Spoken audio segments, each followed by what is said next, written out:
Si vous avez vu cette vidéo, vous savez que j'étais face à l'erreur des CORS, donc Cross Origin Resource Sharing.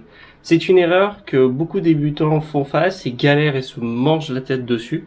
Donc je vais prendre cette petite vidéo pour vous expliquer pourquoi elle existe, à quoi elle sert et comment on la corrige. Généralement, quand on fait face à l'erreur CORS, on arrive dans cette situation quand on a développé une API, on l'a testée avec Postman, elle fonctionne super bien.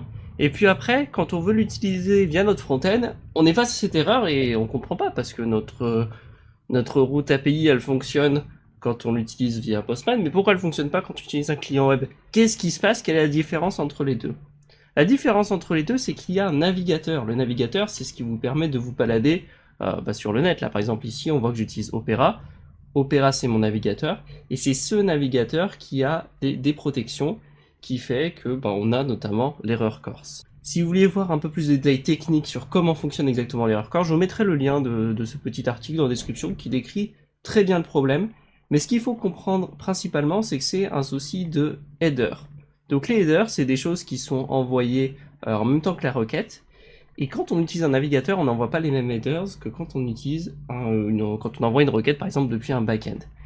Et ce qui se passe, c'est que du coup, notre navigateur, il envoie des headers qui sont différents, et il s'attend aussi à avoir des headers en retour. Et en fonction des headers qu'il reçoit du backend, il va te dire si oui ou non, enfin si le navigateur va dire si oui ou non, et il accepte ou pas la requête, et est-ce qu'il va te mettre l'erreur CORS. Et la façon dont le navigateur fait cette vérification pour voir si le serveur va lui renvoyer les bons headers, etc., c'est en faisant une requête préliminaire.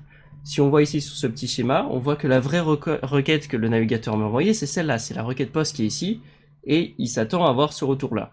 Mais avant d'envoyer cette requête post, il va envoyer une autre requête avec une méthode HTTP option.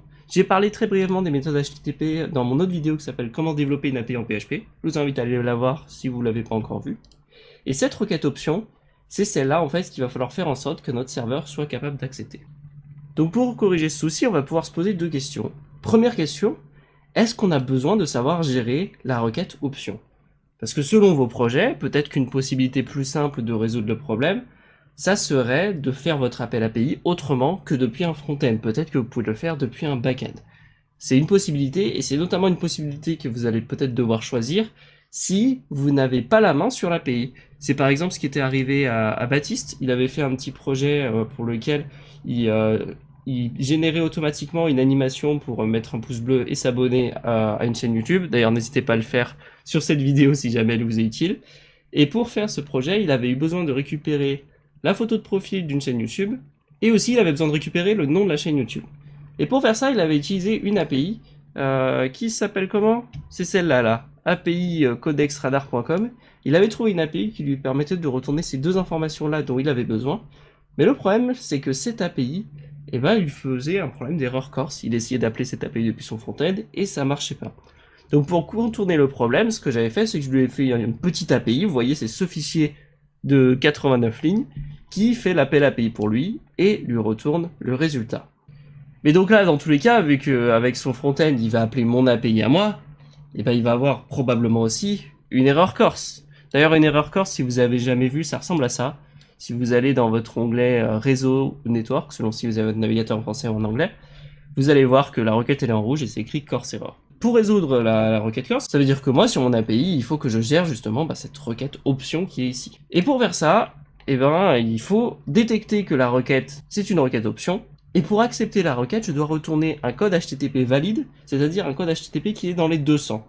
Donc le plus simple c'est de retourner 200, donc ça c'est ce que j'ai fait ici, et d'arrêter la requête. Ce qui fait que si n'importe quel client, n'importe où sur la planète, veut appeler cette API là en question, il va pouvoir parce que j'ai choisi de retourner 200 tout. Et c'est là que vous pouvez comprendre quel est l'intérêt des CORS, c'est-à-dire que vous pouvez mettre en place des API qui ne sont accessibles que par des clients qui sont sur certains domaines par exemple. Imaginons vous voulez faire une API privée qui peut être utilisée que par un seul site, ça peut être une façon de rajouter une protection supplémentaire, c'est-à-dire en interdisant d'autres sites de faire des requêtes directement sur votre backend.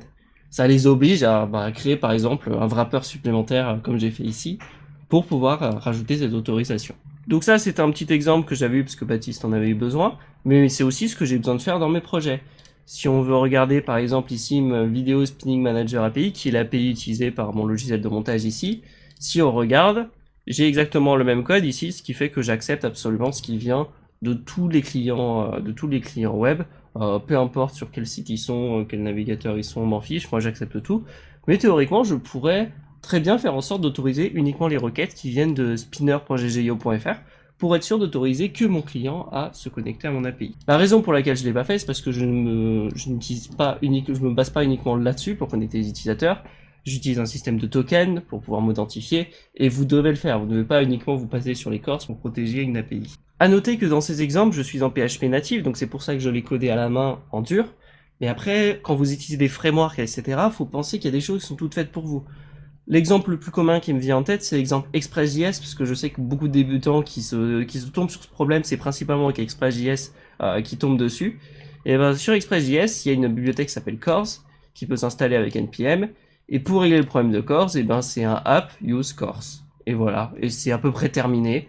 Il n'y a plus besoin de faire autre chose que pour résoudre le problème. Et pour revenir au cas de figure que moi j'avais dans ma vidéo précédente, c'est-à-dire pour pouvoir récupérer les sous-titres d'une vidéo et que à ce moment-là je me suis tapé l'erreur Corse que je vous ai screenshoté ici, la façon dont je l'ai résolu, c'est que je l'ai fait mon appel API en back-end en utilisant le back-end de mon logiciel de montage vidéo qui lui, comme je vous ai montré il y a 2 secondes, autorise déjà les clients à se connecter dessus. Donc je passe par l'intermédiaire de mon API, de mon logiciel de montage vidéo, pour faire mon appel API depuis mon backend vers mon autre API qui permet de récupérer les sous-titres. Bon bah c'était Pierre, j'espère que cette vidéo pour vous expliquer quels sont les 2 moyens que vous allez avoir pour contourner un problème de Corse vous a plu.